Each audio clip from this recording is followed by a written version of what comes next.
enggak. Aku kayaknya nggak bakal ikut deh. Ikut ekskul kamu aja, seru loh. Kamu juga, banyak sama kamu juga. Tapi gimana ya, aku tuh malu sih. Kamu tahu kan? Kan ada aku, ada temen-temen juga, temen-temen kelasmu juga. Tapi gimana ya, aku tuh Duh, gimana ya? Aku nggak mau ke tempat yang ramai. Aku nggak mau masuk organisasi. Aku takut. Aku juga besok presentasi lagi.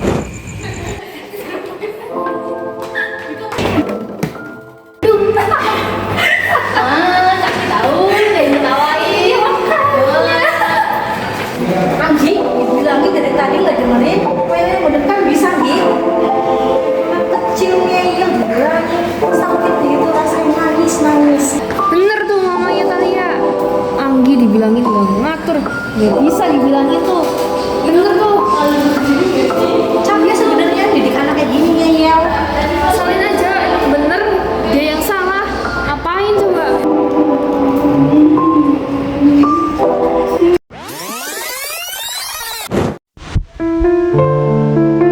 Aduh, jadi keinget kejadian di masa lalu. Aku tuh kenapa pemalu banget ya? Malah lebih suka tempat sepi kayak gini. Aku pengen banget berubah, udah muak kayak gini. Apa aku ke konseling aja ya? Katanya ada konseling yang terkenal di Purwokerto.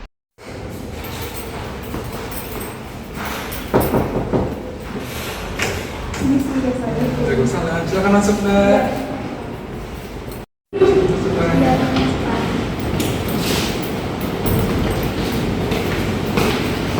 Silakan duduk Mbak.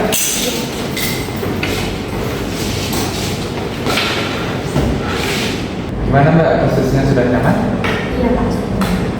Oke, sebelumnya nih Mbak kesini naik apa Mbak? Tadi naik motor sih. Sendirian atau ditemenin Mbak? Di antar ditemenin sama Gimana nih kabar Mbak hari ini Mbak? baik. Nah, sebelumnya nih Mbak tahu nggak apa itu konsep itu? Cuman baru tahu mungkin gitu kayak konseling itu apa. Tadi sebelumnya enggak. Oke, di sini saya akan menjelaskan sedikit ya Mbak apa itu konseling Mbak. Jadi konseling itu adalah suatu proses untuk pelayanan dari konselor ke individu yang sedang mengalami masalah atau kekurangan dalam kehidupan sosial Mbak. Ya. Nah, di sini saya ingin membuat Mbak ini merasa nyaman dengan ruangan ini ya Mbak. Karena di sini kita Mbak akan bercerita tentang masalah-masalah Mbak. Sebelumnya perkenalkan ya Mbak, nama saya Pak Fauzan. Di sini saya selaku konselor. Asal saya dari Yogyakarta. Mbaknya mungkin boleh perkenalan dulu Mbak. Nama saya Anggi Mulia Lestari, biasa dipanggil Anggi. Saya berasal dari Brebes. Oh, Brebes itu ya Mbak, tempatnya Kelarasan dan Brambang ya Mbak? Ya. Kebetulan saya juga suka Kelarasan nih Mbak, tapi Kelarasannya nggak yang asik banget Mbak. Soalnya tuh gurih kalau yang kayak gitu Mbak. Nah, di ruangan ini tuh saya ingin membuat Mbak ini Mbak ya, membuat Mbak ini merasa nyaman dan Mbak bisa menceritakan semua masalah Mbak dan di sini tuh terjamin kerahasiaannya. Apakah Mbak bersuara untuk menceritakan semua masalah Mbak? Ya, saya suka rasanya. Saya juga punya niatan buat menyelesaikan masalah yang saya alami. Sebelumnya boleh menceritakan alasan Mbak kesini itu kenapa? Alasan saya kesini tadi yang saya ngomong ya Pak, saya tuh punya masalah. Jadi saya kemarin terlalu banget sih. Suka kayak cemas berlebih juga gitu, nyampe tremor juga pernah tuh di sekolah pas ditunjuk sama guru, nyampe tremor gara-gara ditunjuk guru. Terus juga sama temen di kelas tuh, sama lingkungan sekitar, sama ini teman-teman di sekitar saya tuh nggak percaya, pemalu banget gitu. Jadi gak diterima, misal bikin kelompok dan gitu. Nyampe saya tuh kadang maksa-maksa kayak tolong dong rumah saya ini gitu. Misalnya ini tuh terlalu malu, kayak teman-teman saya tuh nggak percaya tuh kayak kan beban lah, beban kelompok gitu. Cuma kan sebenarnya saya tetap kerja ya kalau kelompok, cuma pas presentasi tuh soalnya terlalu lirik gitu. Terus saya tuh malu berpendapat. Jadi kadang teman-teman saya tuh mungkin anggapnya Anggi enggak apa namanya itu ngasih pendapat atau ide itulah, nggak pernah ngasih pendapat atau ide, cuma pas kerja kelompok cuma bingung doang itu. Terus misal-misalnya juga suaranya lirik banget gitu. Jadi sampai akhirnya banyak yang nggak mau sekolah sama saya, kayak menjauh lah gitu. Terus ya untungnya guru itu guru itu suka kayak bantuin saya sih, kayak ini aja itu baru bisa diterima kalau dibilang sama guru gitu. Saat lagi ngerasain kayak gitu tuh nggak ngerasa ada kayak gejala fisik yang keluar? Iya, tadi itu gemetar gitu tremor sampai nafasnya juga jadi cepet kan, soalnya gejalanya berdebar gitu ya, cepet akhirnya cepet. Terus juga kayak kadang yang paling parah tuh pernah mau kayak mual gitu, muntah sampai pusing juga gitu. Soalnya saking takutnya kalau belum merasa takut tuh yang sampai mual gara-gara ditunjuk atau kan nggak ada persiapan ditunjuk atau berada di lingkungan yang ramai banget gitu kan, kayak jadi sangat pusing gitu biasanya. Nah pas Mbak lagi ngalamin kayak gitu tuh tindakan apa yang Mbak ambil? Ya paling saya nggak terpikirkan apa ya, paling cuman nggak bisa ngatasin rasa takutnya gimana gitu. Paling nanya ke teman gitu kayak ini gimana ya, aku takut gitu. Paling kayak nanti kayak sembunyi gitu lah, teman apa gitu, saking takutnya belum bisa ngatasin sih. Boleh diceritakan mengapa Mbak itu bisa berpikiran kalau Mbak itu cemas atau takut gitu? Itu gara-gara saya tuh nggak mau diketawain, terus takut lakukan kesalahan. Saya tuh nggak mau jadi strategi gara-gara lakukan kesalahan gitu. Misal yang simpel aja, simpel itu ya salah ngomong aja tuh aku nggak mau salah, jadinya nggak mau salah dengan orang-orang yang diketawain sampai apalagi yang diketawain terus sampai dimarahin atau apa, ini nggak mau ngelakuin kesalahan. Ini harus semuanya harus benar. Terus boleh diceritakan apa penyebabnya Mbak bisa ngalamin gitu? Penyebabnya pastinya saya belum tahu ya, tapi sebenarnya saya tuh dulu pas kecil ya tuh awalnya tuh saya bukan anak malu lah, bukan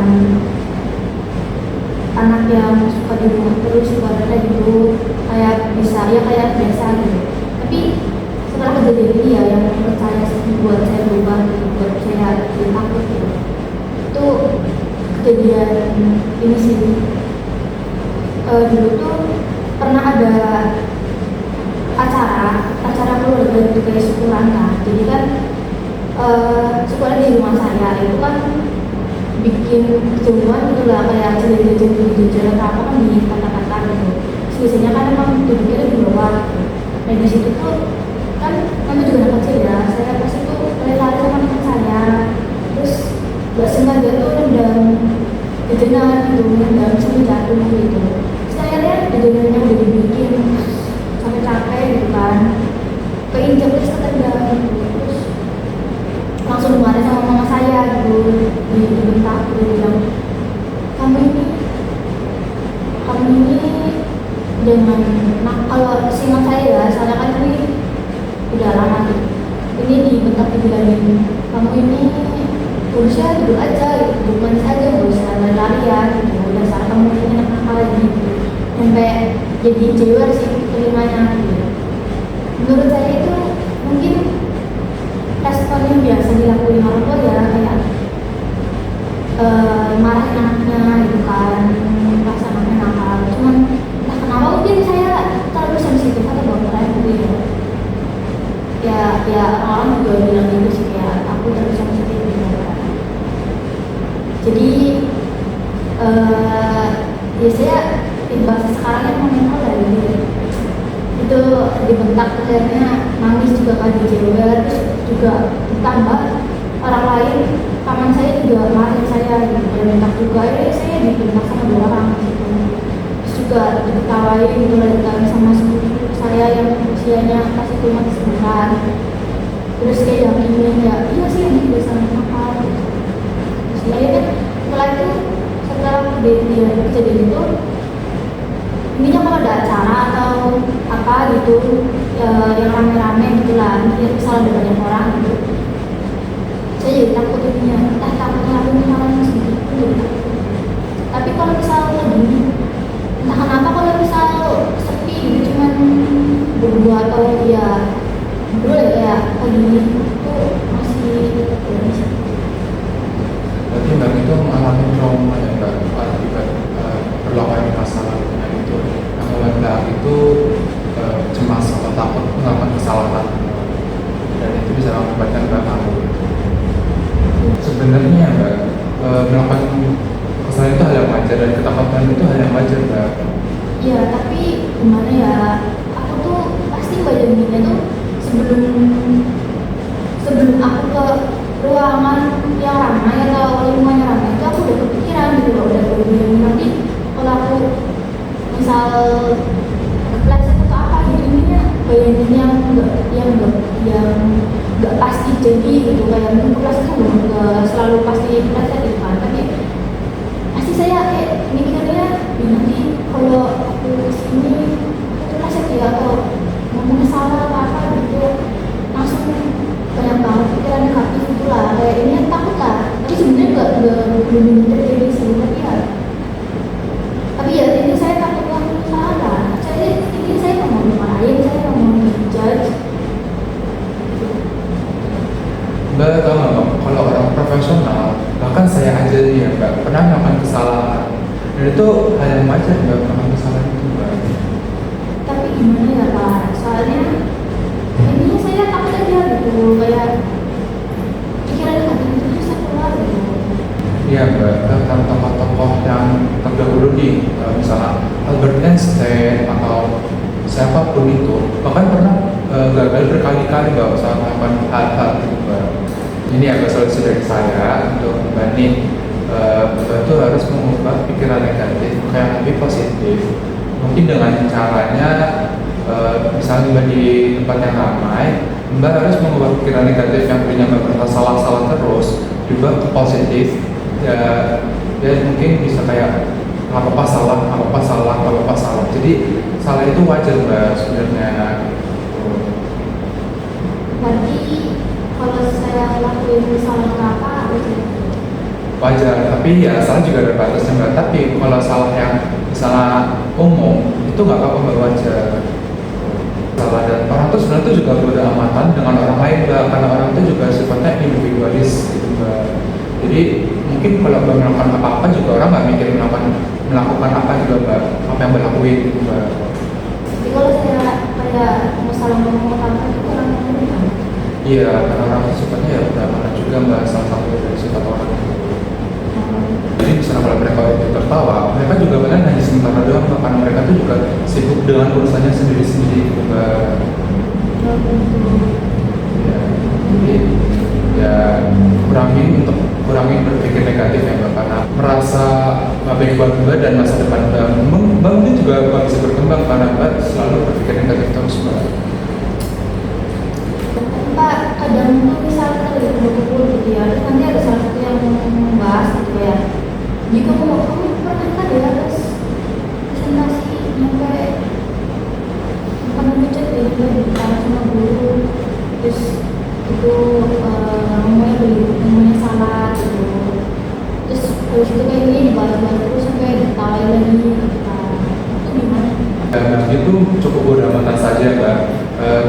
Mbak itu cukup cintai diri sendiri, gak usah dengerin perkataan orang-orang yang buat Mbak itu merasa down, berpikir berpikiran kesana gitu Mbak. Cukup cinta diri sendiri, ambil positifnya saja gitu Mbak. Jadi sebenarnya saya tuh kurang peduli dengan diri sendiri ya, kayak nggak bisa mencintai diri sendiri. Soalnya jujur saya masih belum bisa maafin masa lalu gitu ya. Ya saya sadar banget ya itu belum kesalahan saya gitu. Kenapa saya harus mengambil kesalahan? Kayak saya tuh masih belum menerima kesalahan diri saya sendiri gitu. Jangan melakukan kesalahan. Kenapa sih aku harus melakukan kesalahan? Kayak mau maafin itu harus apa? Harus sempurna, harus bagus, harus berusaha melakukan kesalahan. Gitu. Intinya ya gimana sih cara mencintai diri sendiri itu? Terus saya juga merasa saya itu beban. Ya Mbak itu hilangkan pikiran kayak gitu yang Mbak itu mengapa Bang bisa berpikir kalau Bang itu beban gitu Mbak? Ya soalnya kan kadang tuh ya di rumah tuh sering banget dimarahin. Kamu tuh kan udah nyapu ya sampai terus kita aja dimarahin ya. Kamu tuh di rumah cuma kayaknya udah di rumah seharian. Tapi dia cuma nyapu doang kayak sama nyuci piring ya atau sekalian kan cuci baju kayak gitu orang mau kerjaan gitu. Ini saya udah berusaha buat beli beban gitu ya, tapi tetap aja disalahin gitu. Jadi saya merasa ya berarti emang saya itu beban gitu, dan begitu intinya nggak mau, saya masih tidak bisa menghargai diri sendiri lah. Ya jadi itu Mbak itu nggak beban Mbak itu berharga, dan Mbak itu harus mencintai diri sendiri. Karena yang ngerti diri sendiri itu, yang ngerti diri kita itu kan diri sendiri kita kan Mbak, nggak orang lain kan. Makanya Mbak itu harus lebih mencintai diri sendiri Mbak. Nah jadi itu Mbak itu merasa beban, nggak berharga, mencintai diri sendiri, takut dan sering merasa bersalah ya Mbak. Jadi itu saran saya itu Mbak itu harus berpikir positif lebih lanjut, hilangin pikiran negatifnya, lebih banyak positif thinking, dan Mbak itu harus mencintai diri sendiri lebih dalam. Ya Mbak itu harus lebih mencintai diri sendiri, terus lebih berpikir positif thinking, karena semua itu harus dilaksanakan positif thinking Mbak. Jika Mbak berpikir negatif thinking, Mbak emang akan terus-terusan merasa bersalah terus Mbak. Dan selain itu mencintai diri sendiri itu karena yang mengerti diri kita sendiri itu adalah diri kita sendiri Mbak. Misalnya Mbak Nino itu kan yang ngerti juga diri Mbak sendiri kan Mbak. Oh iya Pak. Berarti tuh Mbak tuh pas kecil itu merasa dimarahin sama mamanya dan orang lain sekitar Mbak. Dan itu Mbak tuh merasa ikhlas nggak Mbak diperlakukan seperti itu Mbak? Ya sebenarnya sih saya belum ikhlas dan masih gak bisa melupakan gitu lah. Kalau maafin kan ya mau bagaimanapun kan mama sendiri gitu ya, masa nggak maafin. Ininya belum terlalu ikhlas dan masih nggak bisa lepasin, masih nggak bisa ngelupain gitu lah, masih kayak tersimpan baik gitu namanya. Ya, jadi itu Mbak tuh harus mengikhlaskan, merelakan, dan melepaskan masa lalu itu yang membuat Mbak itu merasa cemas atau merasa bersalah terlebih Mbak. Di sini saya menggunakan teknik gestalt. Jadi di sini ada kursi kosong. Di sini Mbak Anggi berperan dulu sebagai sosok ibu di kursi kosong itu dan bisa mengeluarkan apa yang Mbak Anggi relakan atau lepaskan. Jadi di kursi kosong itu Mbak Anggi berperan sebagai mamanya, dan situ Mbak Anggi mengatakan apa yang ingin Mbak Anggi dengar dari sosok mama itu. Berarti kata-kata positif. Iya, bisa jadi kata-kata positif atau mungkin minta maaf gitu Mbak Anggi. Ya. Berarti nanti saya berdialog sendiri kayak kita pindah kursi. Iya betul Mbak Anggi. Ya. Ya mungkin bisa dimulai ya Mbak Anggi. Jadi saya jadi mama dulu gitu ya. Iya.